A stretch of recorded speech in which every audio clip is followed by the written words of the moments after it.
Hi everyone, welcome back to the Navigant Credit Union Broadcast Center. I'm GoLocal News editor Kate Nagel. Thanks for joining us for this Wednesday evening primary election coverage. CEO Josh Fenton and I just gave a brief intro and was able to Skype in to Matt Brown's headquarters where they're having their, election night party over at FET. GoLocal's Chelsea Gay, along with Juliet Barbera with the Matt Brown campaign, gave us a little update. She seems very optimistic. Let's start with Democratic strategist Rob Horowitz, and I also have Joseph Molina Flynn, head of the Rhode Island Latino PAC and immigration lawyer here in Rhode Island and Massachusetts. I've had them both here in studio before, so thank you, gentlemen, for coming back in on election night. Thank you, Kate. So let's start, Rob, as a veteran of a number of campaigns. The turnout looked a little low this morning, but we're hearing numbers that seem to be coming up to where things have historically been. Yes, it looks like it's a little too early to tell. But it looks like it's going to at least track the 2014 numbers, which are pretty high for Rhode Island because you had a very competitive, on the Democratic side at least, three-way primary. On the other hand, you're not seeing the big boosts in turnout that you've seen around the country where turnout in Democratic primaries is up about 80%. Hard to tell from turnout. I guess I have a different opinion than Josh.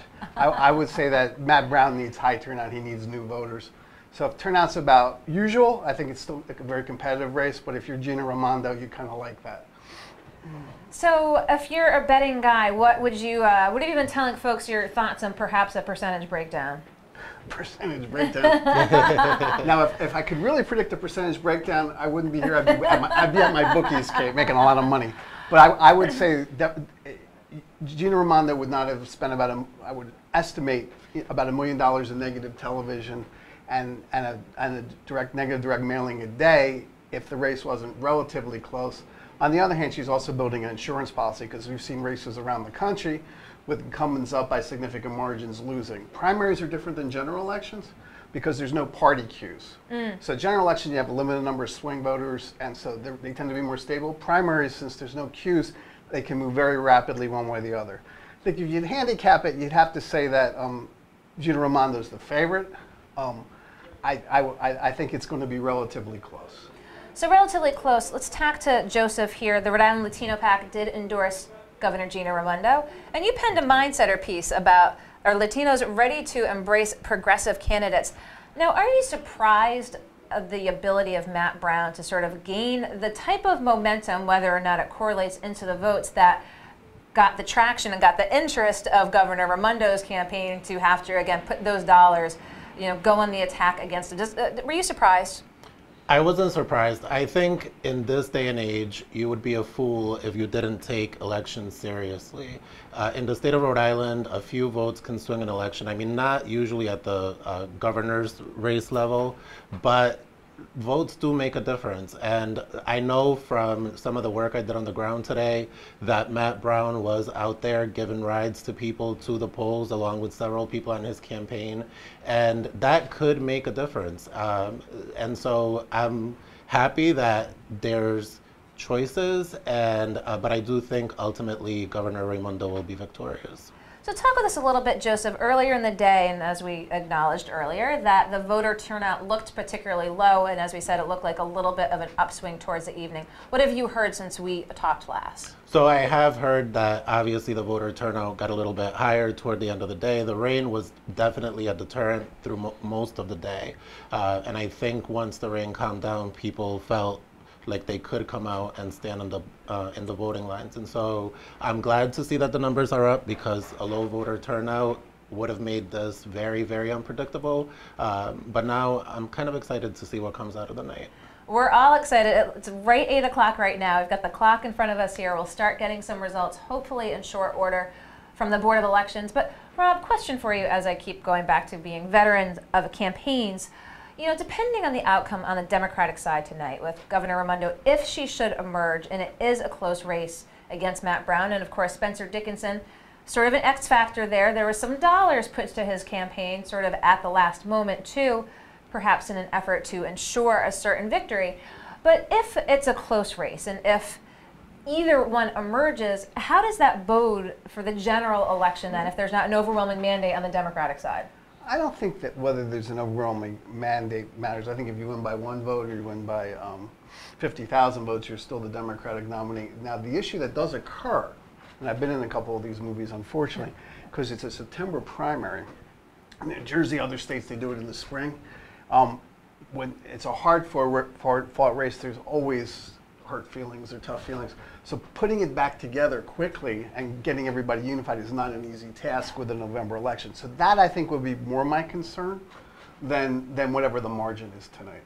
And Josh raised an interesting point, Josh being a veteran of a number of campaigns himself, of in the past it being sort of, as he said, an opportunity for party building that evening for everyone to sort of come together. Now we see those parties a couple days later. Usually it's the unifying party several days beyond the election. When did that pendulum swing that people said? I think it changed. And being a veteran, another way of saying old, by the way. But I remember 1994 when I was working for Murph York, campaign manager, we had a separate party. Because we were running against the incumbent governor. But then we came over to everyone used to come over to the Biltmore. So I don't know if that's really materially, it's changed some. It used to be more unified, but you do have more primary challenges up and down the ballot. I think that's what it's more about, because if you're a candidate, you want to have something for your supporters first and then see what's happening. And it'll be interesting to see if everyone goes someplace central. Or not. My guess is the answer to that would be a big NO. Probably an NO. I mean, from the press standpoint here, yes. After the recent elections, you always see the unity party begrudgingly taking place several days later where everyone's whipped to say, come together now because we're now facing a foe. Joseph, talk with us a little bit. The Latino PAC had endorsed a number of candidates, and let's go a little bit down ballot. What do you think are the races to watch this evening? So I think the lieutenant governor's race is certainly going to be the most interesting race of the night, besides the governor's race. I think Regenberg has a lot of energy. He is the progressive's progressive. He had the ability to mobilize a lot of people. There were a lot of people at his headquarters today making phone calls for him. McKee is sort of the more establishment Democrat. He has the executive experience. He has been mayor of the city of Cumberland and brought that town along greatly. And so I think it'll be interesting to see what Rhode Island does in that race. The other thing is, Regenberg has talked about wanting to use that office differently than McKee uses it. And so you have to think about whether Rhode Islanders will put more stock into the small businesses, or if they will want the lieutenant governor's office to be used as a bully pulpit, as Regenberg has said that he will do. It's certainly an interesting proposition. I think they're both excellent candidates, and I think we'll be fortunate with either one of them. We did endorse McKee because he does have the executive experience, among other things, but I do think either one of them will be great in that office, and I think that that is definitely a very interesting race to watch. Yeah, I think you'd have to say, going into tonight, my guess, but I'll go out on a limb. Been wrong before, as we know, I can be wrong again. My guess is you'd have to give Regenberg a little bit of an advantage, simply because he also, for a challenger, he has more money. So if if still in Rhode Island, even with all the new digital and social media, you've got a relatively older electorate. Television still matters, and the only message, at least I think, that's getting out there on television is Regenberg's, and it's both positive, and he's going after McKee. That may turn out to be the difference tonight. So there is a lot of money at play, and we've often talked with folks here in the studio about the role of outside money. We've seen Stacy Schuster putting money towards some candidates here from out of state, $300,000 with covered transfers to PACs. Do you think the average voter cares about where the candidate gets the money from? I think the political class cares about where the candidate gets the money from. I don't think a lot of voters pay attention to that. I do think where some voters would pay attention to that is issues, for example, like the fracking. If they know that the money is coming for things that are detrimental to their health or to their economy, then I think that does impact a little bit the way that the votes might swing. But I think other than that, whether they're coming from donors in New York or Kansas or wherever they may be, I don't think the average voter really cares about that. I think it matters if you can make a case and it's a part of a pattern of other things. So in other words, if you're somebody who is very, very for the Second Amendment, for gun rights, and you get a bunch of money from the NRA, and you have an opponent who wants to make an issue of that. But you have to tell a story, because the other problem is how many voters are going to, I mean, GoLocal's doing a great job of covering this, but how many primary voters are paying that close attention? So that's the other issue. So you have to sort of decide as a campaign, do you want to make it an issue against your opponent? And you better, if you do, you don't want to be charged with hypocrisy. You want to make sure you're clean, and also can you make a broader case about your candidate? Absolutely. Now, I know from both of you gentlemen's standpoint, you tend to focus, we're talking a lot about the Democratic primaries here, but let's tack over to the Republican one. Clearly a numbers game, especially as far as the Republicans are concerned, because in that case, I mean, it holds true on the Democratic side, but particularly because of there's so few registered Republicans. What's your expectation tonight? I don't know. My guess is it will about track 4 years ago, although Ken Block, I think, was a pretty energetic candidate, so he might have boosted it a little more. It was about 32,000 4 years ago. I think you're going to be in that movie, 30,000 plus. Unlike the Democratic primary, where I really believe Matt Brown needs, could be completely wrong, needs pretty significantly huge turnout to pull this off. I think if you're Pat Morgan, you want very low turnout, and if you're Fung, you want higher turnout, because she's got more of the hardcore conservatives. And we've seen races in Rhode Island where old one, go back in history, but where Rob Makeley was very much favored. It turned into, it was a pretty low turnout, and Lincoln had more of the conservatives and more of the traditional Republicans, and he won it about 2-1 in a low turnout race. So, you have to, it depends on, especially on the Republican side, because there's so few voters relatively. It really, turnout's, I think, really critical. Let's talk a little bit about the Latino PAC's basically endorsement process of having a questionnaire sent out to candidates and responses back. How would you see the GOP working with the very diverse Latino community and appeal? Is there any appeal there that cross-cuts across the aisle? We were sort of disappointed in that not a lot of Republicans chose to participate in our PAC process, even though we are a nonpartisan PAC and we would have been glad to endorse the right candidate on the right issues. Our platform was developed by a platform committee on issues that are central to the Latino community. And as I mentioned in the piece I wrote for GoLocal this week, Latinos can swing right on certain issues. And so the fact that the community in Rhode Island isn't as engaged with the Latinos when it comes to the Republicans is a little disheartening.